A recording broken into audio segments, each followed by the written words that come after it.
courtyard outside the university auditorium vibrated with the sound of cheering crowds and the sharp popping of champagne corks.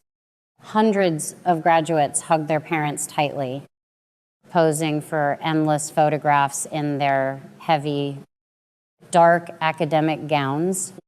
I stood entirely alone by the brick pathway, my hands gripping the stiff edges of my hard-earned nursing diploma. The afternoon sun beat down on my shoulders, but my chest felt completely hollow. My phone vibrated in the pocket of my dress. It was a text message from my mother. Catherine, I swiped the glass screen open, my heart hammering a hopeful rhythm against my ribs. There was no congratulation. There was no apology for missing the most important day of my entire life. There was only a frantic, aggressive demand staring back at me. Spencer's startup is in a legal bind.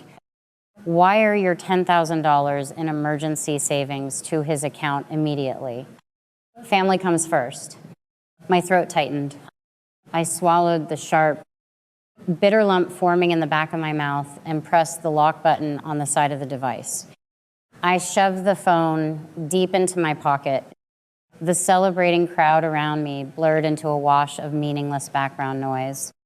I turned my back on the auditorium, walked directly toward my battered sedan in the distant parking lot, and finally accepted the cold, undeniable truth.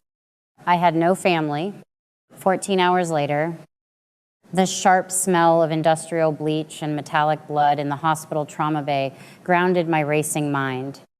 I pushed a fresh intravenous line into an unconscious patient's arm, my hands perfectly steadied despite the exhaustion gnawing at my bones. This was my daily reality. I carried $60,000 in grueling student loan debt. I survived on back-to-back double shifts and lukewarm vending machine dinners eaten in stairwells. My parents never once visited the hospital to see what I did for a living. They absolutely hated the grit and the grime of my life. They far preferred the polished, arrogant illusion my younger brother Spencer sold them every single day. Spencer was their golden boy. He was a 24-year-old technology bro who burned through their retirement cash faster than he could print his fake chief executive officer business cards. When he wanted a new vehicle last year, Catherine and Derek bought him a $70,000 luxury electric car without blinking an eye. When I asked for a tiny fraction of that amount to help buy required medical scrubs for my clinical rotations, my father looked me dead in the eye and told me that building character meant paying my own way. Toxic parents do not actually love the golden child more. They love how the golden child makes them feel about themselves. Spencer's flashy, debt-fueled lifestyle gave Catherine something exciting to brag about at her weekly country club luncheons. My quiet, grueling independence gave them absolutely nothing to show off. In their deeply twisted logic, my extreme competence was not an achievement to be celebrated. It was an excuse to abandon me. They weaponized my strength. Because I could survive alone, they truly believed they owed me absolutely nothing. While pouring every ounce of their emotional and financial gravity into Spencer's bottomless, greedy void, the hospital break room was completely silent when my phone pinged violently on the metal table. It was not another demanding text message from Catherine. It was a critical red bannered alert from my credit monitoring application. A new financial account had been opened. Then another alert flashed. Then a third. I tapped the notification, my tired eyes scanning the glowing screen as a cold. Heavy dread settled deep into my stomach. 3 high-interest online personal loans and 2 pre-approved credit lines had been aggressively activated in my name over the last 48 hours. The total liability staring back at me was $150,000. The funds had already been wired directly into a corporate account registered to Spencer's failing startup company. I pulled up the digital loan agreement on the portal. The signature scrawled at the bottom of the electronic document was an obvious, sloppy forgery of my name. It was Catherine's distinct, looping handwriting. The puzzle pieces snapped into place with terrifying clarity.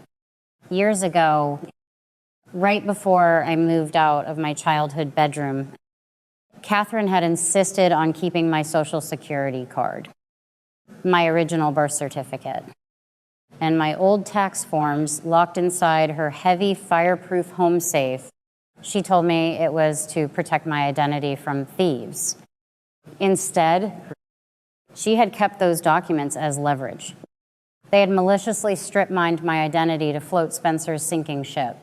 A lesser betrayal might have broken me. I might have collapsed onto the break room floor in tears. But working in a city emergency room systematically strips away your capacity for blind panic.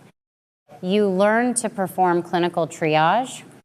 You stop the bleeding first, and you deal with the emotional fallout later. I did not call my mother to scream at her. I did not demand a tearful explanation or beg them to reverse the charges. I opened my laptop, contacted the bank's primary fraud department, and immediately began the rigorous process of locking down my entire credit profile. Then I pulled up the official online portal for the Federal Bureau of Investigation. I typed out a comprehensive, heavily detailed identity theft report. I attached the forged loan documents, Spencer's corporate routing numbers, and the exact timeline of the fraudulent transfers. I hit the submit button. I legally immunized myself from their massive debt.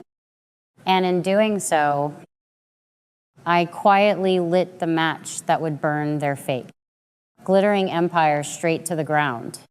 I did not go home to sleep after my shift ended.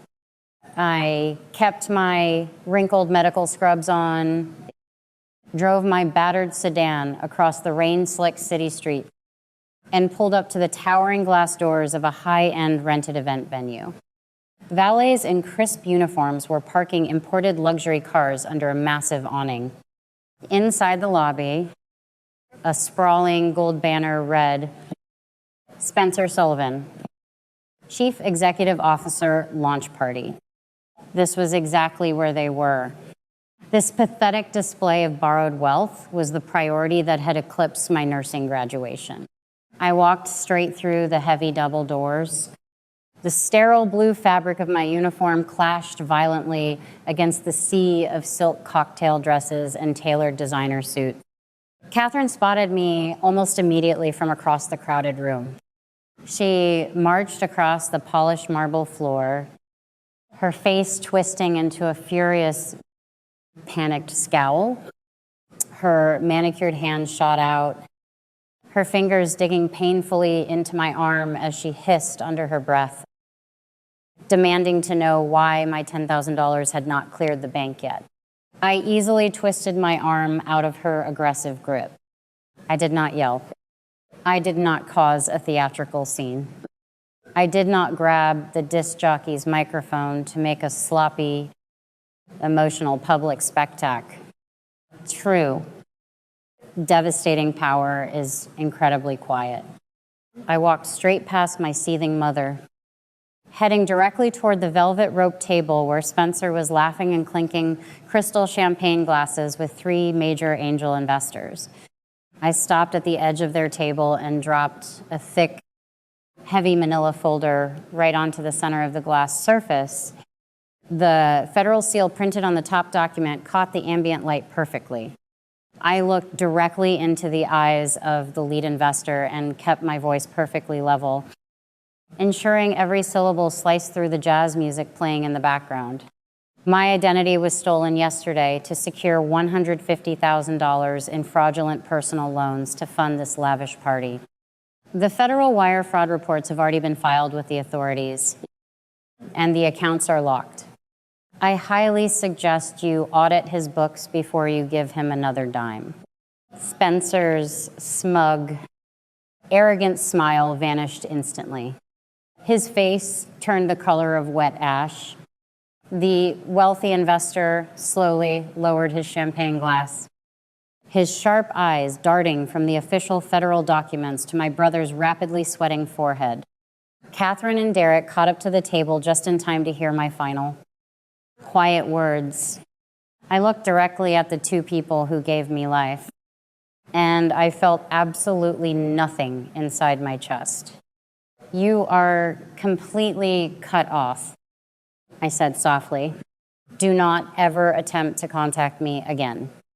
I turned my back and walked straight out the front doors, leaving them to drown in the dead, humiliating silence that had rapidly consumed the entire room. 6 incredibly quiet months passed. The peaceful silence of my new life was shattered on a rainy Tuesday afternoon when Catherine suddenly appeared in the hospital lobby. She looked completely hollowed out. Her expensive designer coat was deeply wrinkled, and her normally perfect hair was unkempt and frizzy.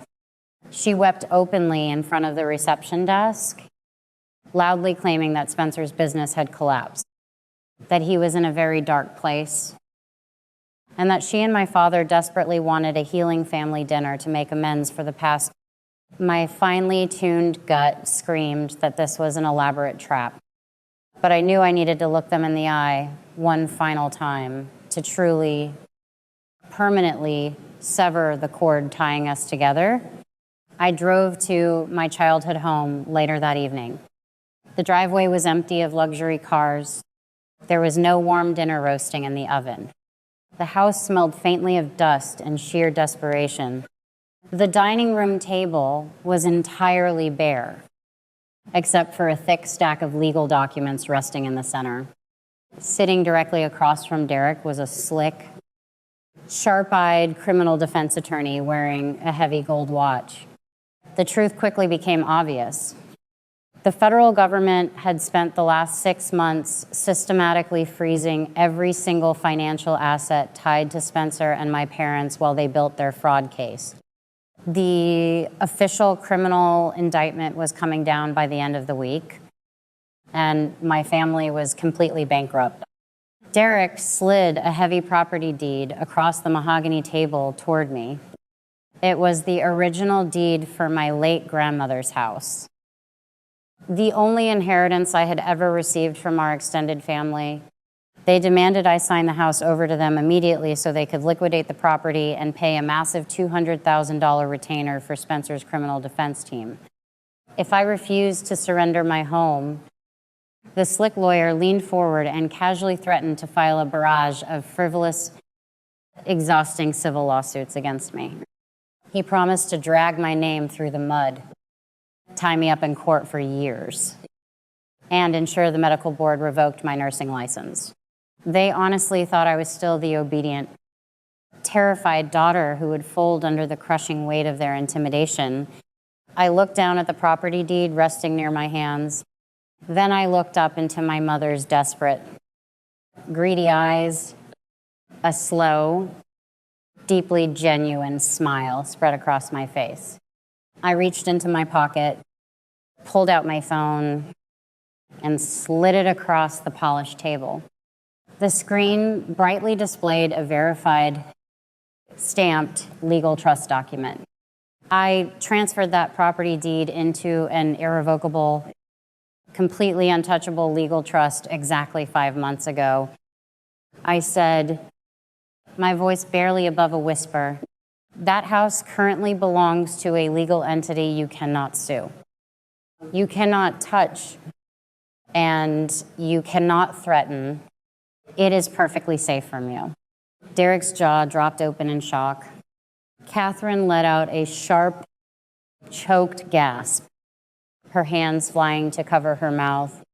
I picked my phone back up and slowly tapped the screen, revealing the active, pulsing red recording bar of a hidden voice memo application. And I have been recording this entire conversation since the moment I walked through your front door. I added smoothly, I am quite sure the federal prosecutor currently handling your wire fraud case will be utterly fascinated to hear you attempting to extort a federal witness to cover up your stolen loans. The arrogant defense lawyer froze entirely. The color drained from his face so fast he looked physically ill. He realized in a fraction of a second that his clients had blatantly lied to him about my willingness to help, and that sitting at this table making threats had just made him an active accessory to ongoing federal extortion. He slammed his laptop shut with a violent crack. They glared at Derek, his voice shaking with absolute, unrestrained rage. You swore to me she was a willing guarantor. I am not losing my state bar license for your federal crimes. My legal representation ends right now.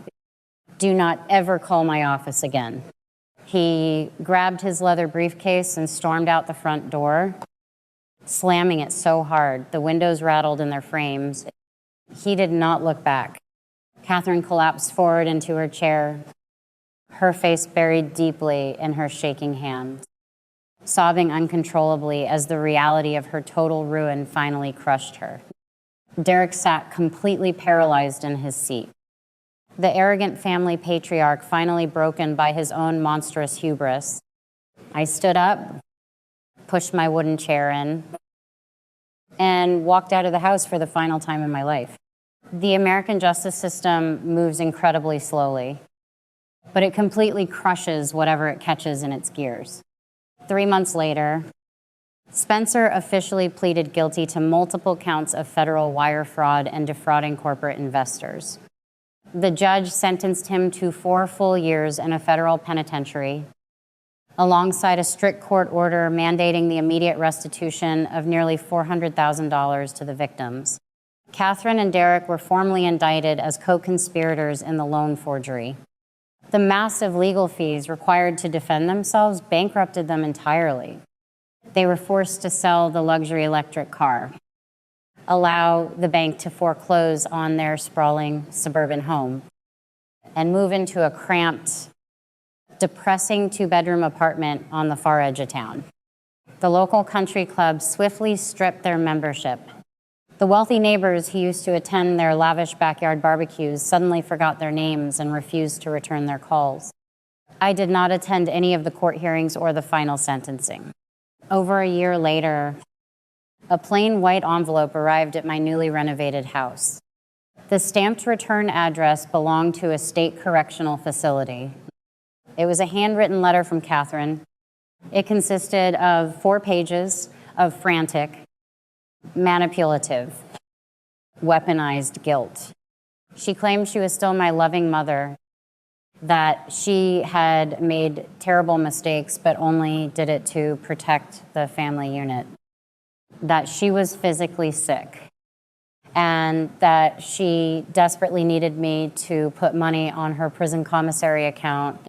10 years ago, a manipulative letter exactly like that would have absolutely destroyed my peace of mind. I would have agonized over every single handwritten word. I would have felt the crushing, suffocating weight of biological obligation pressing down on my chest. Today, I did not even read past the first manipulative paragraph. I walked calmly into my kitchen, dropped the 4 pages directly into the garbage can, and went right back to making my morning coffee. The true opposite of love is not burning hate. The true opposite of love is absolute, unbreakable indifference. My life now is quieter and vastly more beautiful than I ever thought possible. I was promoted to the position of charge nurse at the hospital last month. My grandmother's house has been fully restored, and it is constantly filled with the incredible warmth of the chosen family I purposefully built for myself. I host massive holiday dinners for my fellow nurses, my close friends, and the loyal people who actually show up for me when things get difficult. There is no screaming in my home. There are no unrealistic, crushing expectations placed on my shoulders. There is just deep, abiding peace. If you are listening to this story right now, And you are the one desperately holding a deeply broken family together while they constantly tear you apart behind closed doors. You need to hear the absolute truth. Rule number 1, your extreme competence is a massive target. In a highly toxic family system, being the responsible, reliable child does not earn you deep love or genuine respect. It only earns you endless exploitation. They will drain your emotional and financial resources simply because you are strong enough to replenish them. And they will deeply resent you for your strength the entire time. You cannot heal them by offering yourself up as a sacrifice. Rule number 2, offering forgiveness without demanding strict accountability is just a form of emotional self-harm. Blood is nothing more than a biological fact.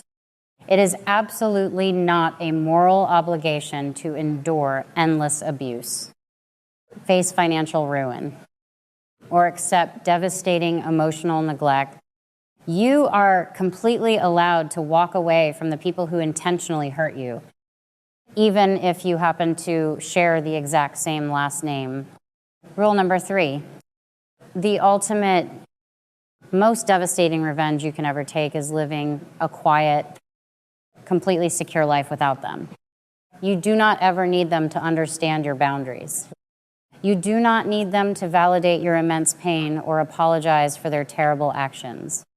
You just need to strictly enforce your personal limit, close the heavy door, and lock it behind you.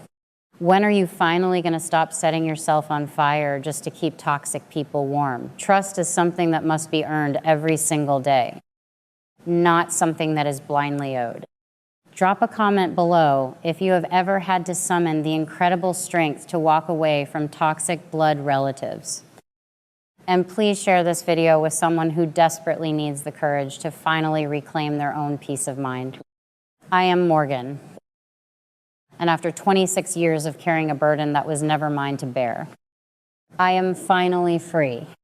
I know exactly what you are screaming at the screen right now. You are asking, why did she put up with being treated like a second-class citizen for 26 years? Why didn't she cut them off the moment they bought him that $70,000 luxury car while she was eating vending machine ramen? It is easy to judge from the outside. But let us talk about the actual psychology of toxic family dynamics. It is called intermittent reinforcement, or the slot machine effect. When you grow up as the hyper-responsible glass child, toxic parents occasionally throw you a tiny crumb of approval. It is just enough to keep you pulling the lever, hoping that this time, finally, you will hit the jackpot and they will love you the way they love the golden child. Morgan was not stupid or weak. She was deeply conditioned to survive on those crumbs. But when the illusion finally shattered, she gave us an absolute masterclass in financial self-defense. Let us break down the 3 street smart moves she made to secure her freedom. Move number 1, the tactical freeze.